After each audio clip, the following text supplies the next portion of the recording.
les violences sexuelles entre mineurs. Si vous êtes tous ici aujourd'hui, et nous vous en remercions bien vivement, c'est parce que c'est vraiment un sujet qui est de plus en plus préoccupant, de plus en plus difficile pour tous les milieux de l'éducation, de la protection de l'enfance, de la justice, mais aussi pour les familles. Alors, de nombreuses instances, j'ai fait toute une enquête pour faire cet état des lieux, et je me suis aperçue que de nombreuses instances s'occupent de la question. Et j'ai pu consulter notamment la PJJ, la CRIP d'Île-de-France. CRIP, c'est cellule de recueil des informations préoccupantes. L'Observatoire de la protection de l'enfance, le service social scolaire de la ville de Paris, le CRI-AVS, Centre ressources des intervenants auprès des mineurs, auprès des auteurs de violences sexuelles. Alors, je suis censée introduire ce colloque par un état des lieux, c'est-à-dire mettre sur la table un certain nombre une description sommaire du phénomène, et puis poser un certain nombre de questions auxquelles répondront ensuite des spécialistes confrontés à ces réalités. Mais un état des lieux, ça suppose des données chiffrées, des statistiques qui précisent l'ampleur du problème. Et alors c'est là que ça se complique un peu. On aimerait partir d'une évaluation précise, mais l'enquête que j'ai pu mener m'a montré que de ce point de vue, c'est particulièrement difficile parce que autant il existe beaucoup de chiffres et d'études sur les violences sexuelles sur mineurs, mais de l'ensemble de la population, avec des majeurs comme des mineurs auteurs, autant des violences sexuelles spécifiques entre mineurs, ça c'est encore très peu exploré. Mais justement, ça devient un sujet vraiment d'actualité, car de tous côtés, on m'a parlé d'études qui sont en cours, de doctorat, de cohortes, de thèses de doctorat, et d'ici peu, il devrait y avoir un certain nombre de publications à ce sujet. On m'a parlé d'une étude de SOS Village d'enfants, cofinancée par l'Union européenne, une étude sur une cohorte d'enfants nés en 2009 et qui ont maintenant 12 ans, l'association Jean Bruche, le colosse au pied d'argile.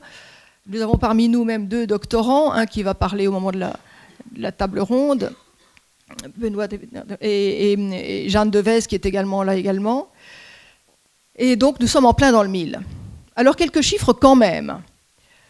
Les différentes données chiffrées disponibles proviennent principalement du SSMSI, le service statistique ministériel de la sécurité intérieure, ou bien de l'Observatoire national de la délinquance et des réponses pénales, ONDRP.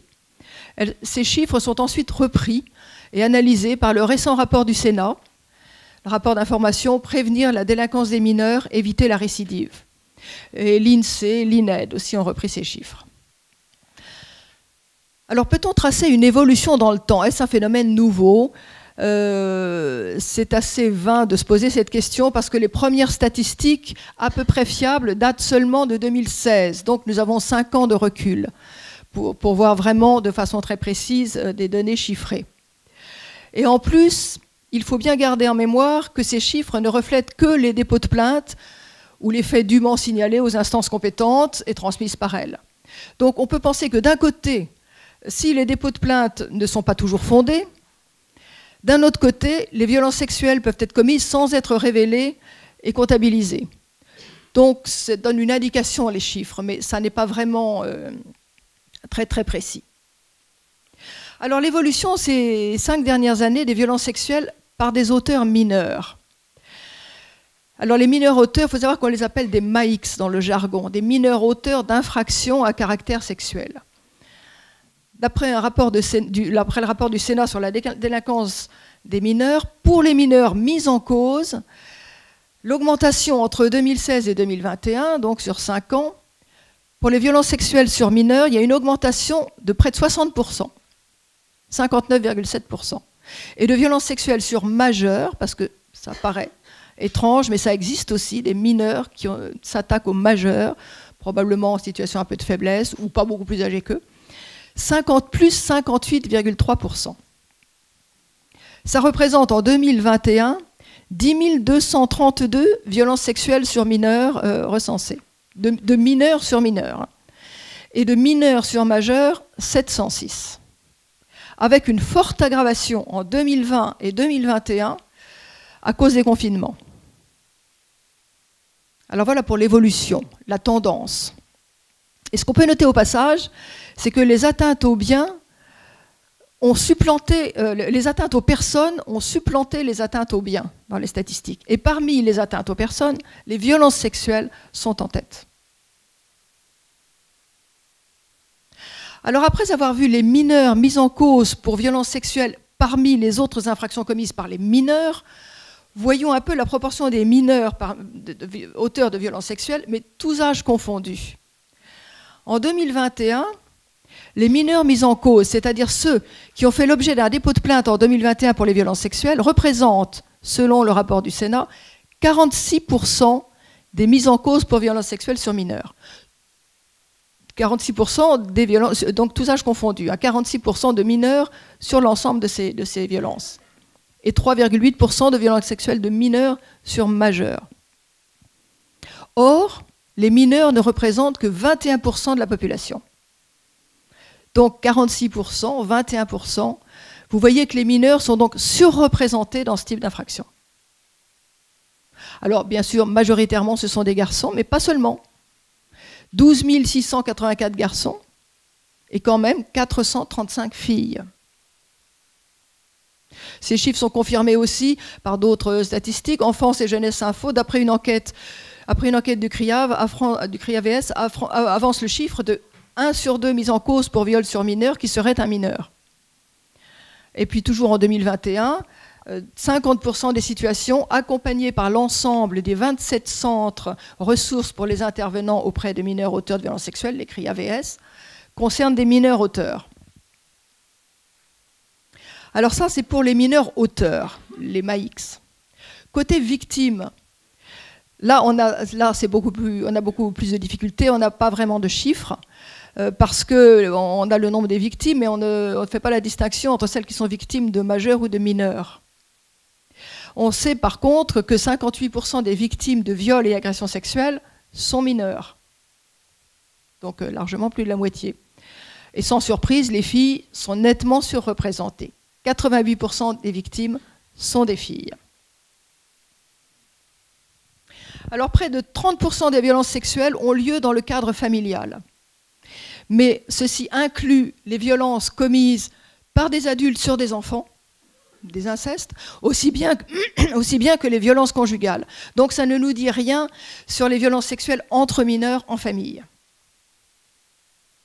Précisons aussi que les violences sexuelles laissent des séquelles physiques, 1 fois sur 5, et surtout psychologiques, jugées importantes pour 54% des victimes.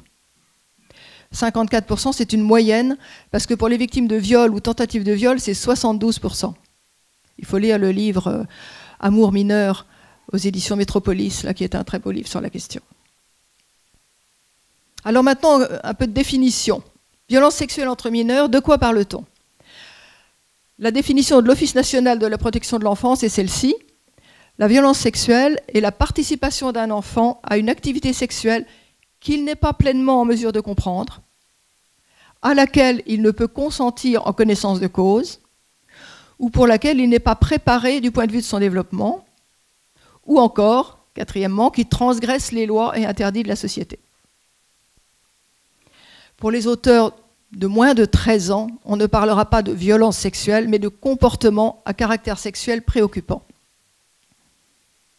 Et au-dessus, comme en dessous de 13 ans, les MAX, vous vous rappelez, les mineurs auteurs d'infractions à caractère sexuel, bien souvent ont d'abord été eux-mêmes victimes.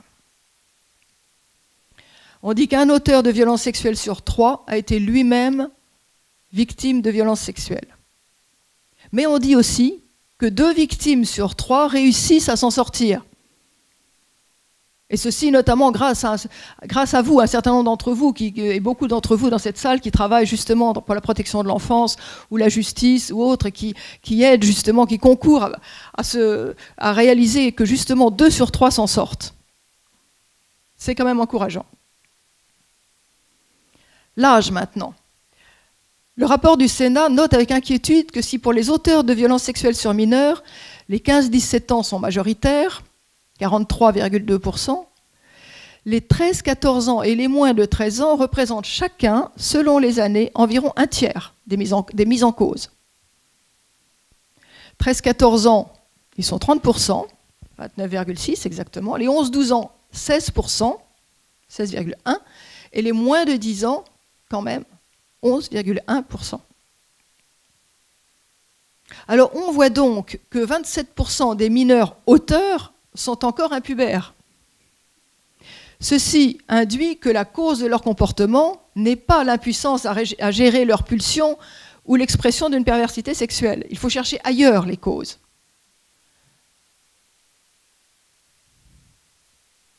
Alors les violences sexuelles, je surveille l'heure, ça va. Les violences sexuelles entre mineurs concernent surtout les adolescents entre 12 et 18 ans.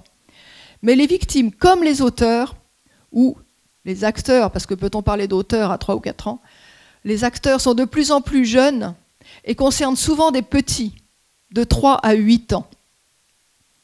Un nombre non négligeable de victimes ont même moins de 3 ans. Mais des acteurs, sinon auteurs, des acteurs aussi, sinon auteurs, tout petits, comme cette petite fille de 3 ans qui masturbe son frère de 5 ans et qui lui dit « Tu veux que je te suce ?» Autre manifestation, le phénomène Zaya, mode d'escortage facile et rentable à partir de 13 ans. Le modèle de l'influenceuse qui a réussi en vendant son corps. Il paraît qu'il suffit d'aller sur le bon coin. On s'est ainsi aperçu dans un foyer de protection de l'enfance qu'une toute jeune fille, 13 ans à peine, tirait de confortables revenus de son petit réseau de prostitution établi parmi ses congénères et à l'extérieur du foyer.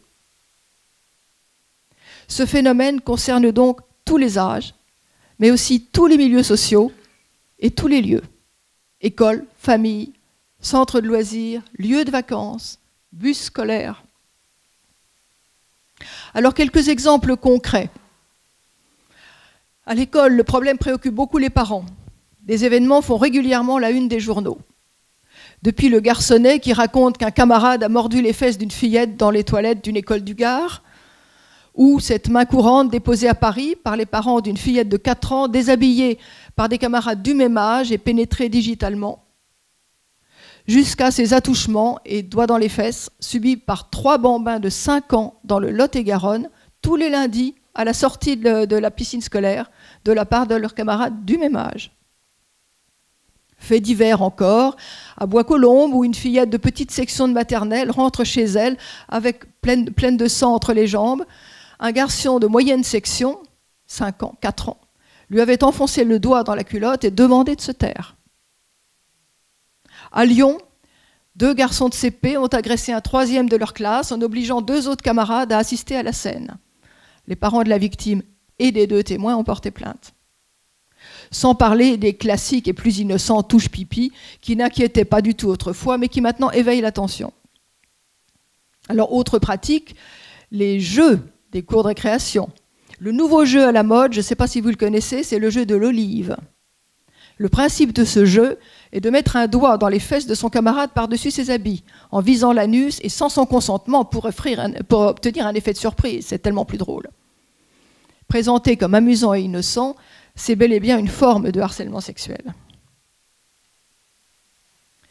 Alors, laisser faire, réagir, surréagir, à partir de quand s'inquiéter ? Chez les petits, notamment, comment faire la part des choses entre ce qui relève de la simple curiosité normale chez tout enfant qui voudrait faire l'apprentissage de la vie par les sens, voir, toucher, etc., et un comportement vraiment préoccupant, voire agressif. Il y a une province canadienne qui a fait un guide assez intéressant à l'intention des parents. Il a dressé une liste de comportements sains et naturels pour les petits et les plus grands par âge, et puis montrer en regard à partir de quand ça commence à devenir préoccupant, et enfin une 3e colonne quand ça devient vraiment très préoccupant et que ça nécessite le recours à des professionnels. Alors je ne vais pas les détailler tous ici, car il appartiendra aux psychologues qui me succéderont d'en parler. Je donnerai simplement 2 ou 3 exemples pour en tirer 2 leçons. Comportement sain et naturel. Jouer au docteur avec d'autres enfants. Joue au docteur avec d'autres enfants. Examine leur corps, y compris leurs parties intimes. Sain et naturel. Comportement préoccupant. Se fait souvent surprendre à jouer au docteur, même si ses parents lui répètent constamment de cesser ce comportement. Et comportement très préoccupant, forcer d'autres enfants à se dénuder pour jouer au docteur. 2e exemple, aime observer les autres pendant qu'ils sont aux toilettes. On a tous vu ça chez nos enfants et petits-enfants. Ça devient préoccupant. Continue d'observer les autres pendant qu'ils sont aux toilettes, et son intérêt pour cette activité persiste et malgré les remontrances de ses parents. Comportement très préoccupant, refuse de laisser d'autres personnes aller aux toilettes seules, entre dans la salle de bain sans y être invité. Troisième et dernier exemple, aime être nu et montre parfois ses parties génitales aux autres. Préoccupant, continue à vouloir se montrer nu en public, même si ses parents lui répètent constamment de ne pas le faire. Et très préoccupant, refuse de s'habiller, montre secrètement ses parties intimes en public, même s'il s'est fait réprimander à de nombreuses reprises. Alors ce qui est significatif ici, c'est que si les comportements mus par une curiosité naturelle sont innocents, le propre de l'éducation consiste à faire grandir les enfants en leur apprenant avec douceur qu'il ne faut pas recommencer. Le comportement préoccupant est non pas dans le geste ou l'attitude, mais dans sa répétition fréquente malgré les mises en garde des parents. Et il devient très préoccupant, voire inquiétant, dans sa persistance, accompagnée du secret et parfois de l'agressivité vers autrui. Deuxième leçon, ces attitudes enfantines innocentes sont l'expression d'une curiosité légitime et qu'il faut satisfaire en saisissant l'occasion d'expliquer à l'enfant, à la mesure de son entendement, ni plus, ni moins, mais peu à peu, ce qu'est son corps, le corps de l'autre, le rôle qu'il joue dans sa personne, dans la transmission de la vie, d'où il vient lui-même.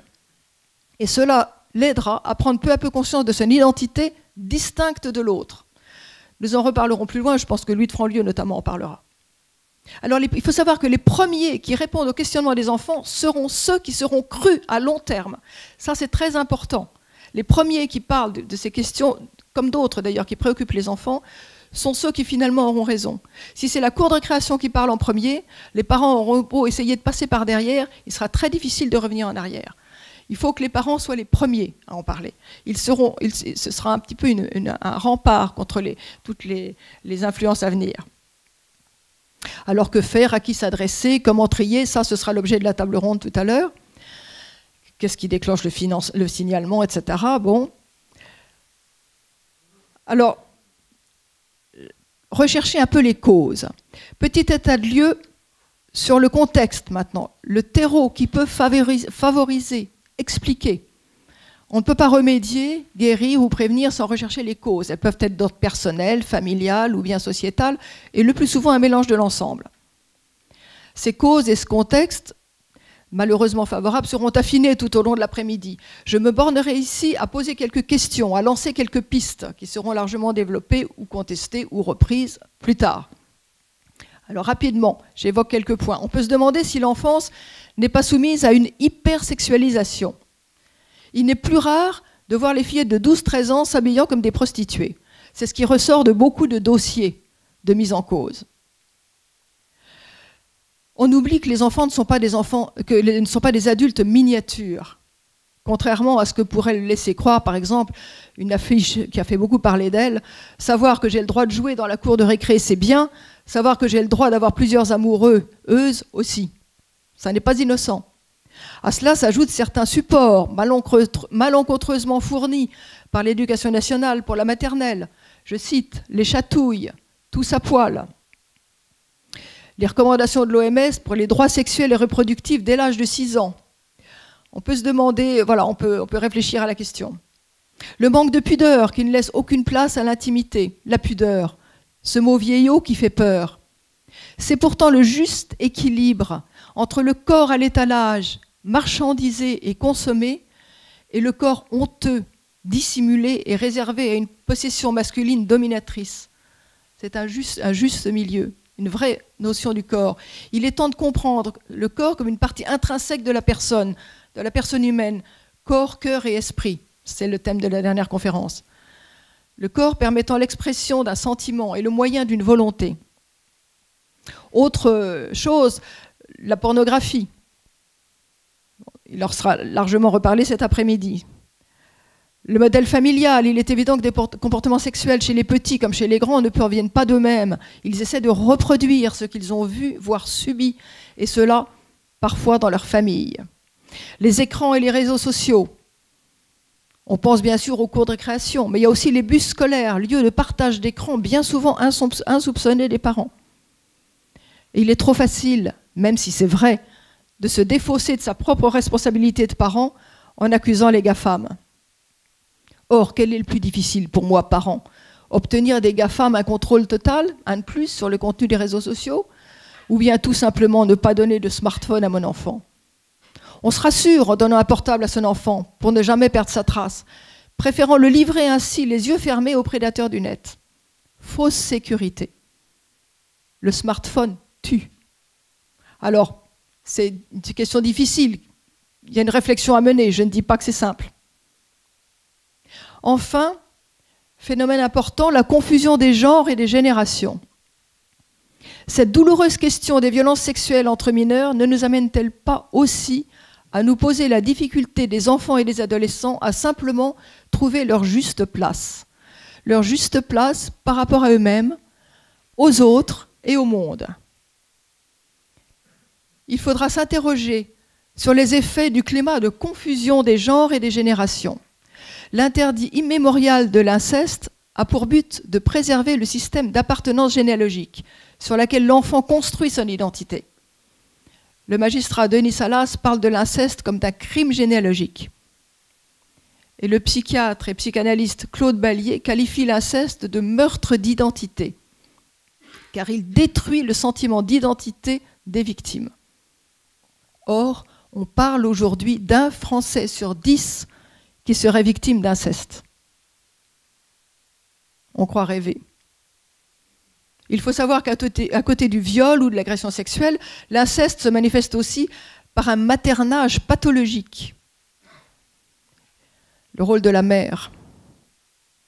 Et lorsqu'un climat incestuel ou très confusionnel existe dans une famille, les enfants peinent à trouver leur repère identitaire et à regarder leurs frères ou sœurs comme autres, distincts d'eux-mêmes. L'effet des agressions entre frères et sœurs est aggravé du côté de la victime par le fait que son agresseur porte le même nom qu'elle. Il faut alors replacer l'ordre des générations et l'accompagnement éducatif consiste à interroger l'enfant sur sa place dans la famille.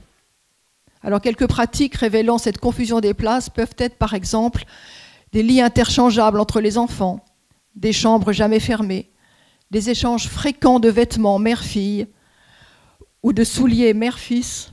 Une pratique qui se développe largement aujourd'hui est d'embrasser son enfant sur la bouche. Cette attitude a été largement médiatisée lorsque l'ancien footballeur, vous vous rappelez David Beckham, a posté sur Instagram une photo de lui embrassant sa petite fille sur la bouche. Alors il y a eu une effervescence de discussion. Et les psychologues, certains ont trouvé que c'était normal, que c'était une façon comme une autre de témoigner son amour, mais les psychologues ont mis en garde en disant que si ce n'est pas à proprement parler incestueux, ça empêche l'enfant de se détacher amoureusement de ses parents et de faire progressivement la distinction entre les différentes formes d'amour, d'affection, d'amitié que prennent les relations avec les autres. Bon, idem pour la confusion des genres, qui est banalisée et encouragée et qui empêche les enfants de construire leur identité. L'éducation sexuelle n'est pas d'abord une éducation hygiéniste. Je me protège. Le sexe et les MST, le sida, les grossesses non désirées, le viol. Le sexe, ce n'est pas non plus la recherche du plaisir tout seul et pour lui-même. L'éducation affective et sexuelle, c'est d'abord apprendre à se connaître dans sa réalité corporelle pour pouvoir ensuite connaître l'autre. Tu vois, ton zizi, c'est le signe que tu es un petit garçon. Tu vois, tu es une petite fille. Et les ancrer dans leur réalité corporelle fortifiera la conscience de leur identité propre. Les ancrer dans leur identité corporelle, biologique, les rassure et leur donne envie de grandir pour ressembler à maman, ressembler à papa et les aider à trouver leur place par rapport aux autres. Alors attention, qu'en voulant déconstruire les stéréotypes de genre qui peuvent exister et qu'il faudra déconstruire plus tard, mais on déconstruit chez les petits l'identité, c'est-à-dire la personne, et on l'empêche de grandir par mimétisme. S'ils ne parviennent pas à investir leur identité corporelle, ils ne parviendront pas par la suite à assumer les actes que leur dictera ce corps, sur lequel je n'ai pas de prise puisque ce n'est pas moi. Au contraire, il faut intérioriser leur réalité corporelle qui leur permettra d'en assumer la manifestation. On pourrait parler aussi de l'importance de la filiation, de l'engendrement, qui permet à l'enfant de trouver sa place, mais d'autres en parleront sûrement. Alors, d'accord, pas d'accord, tout ceci on peut débattre, cette journée est faite pour ça. Ce sont quelques pistes qui ouvrent la voie aux autres conférences, témoignages et débats de cette journée qui promet d'être riche.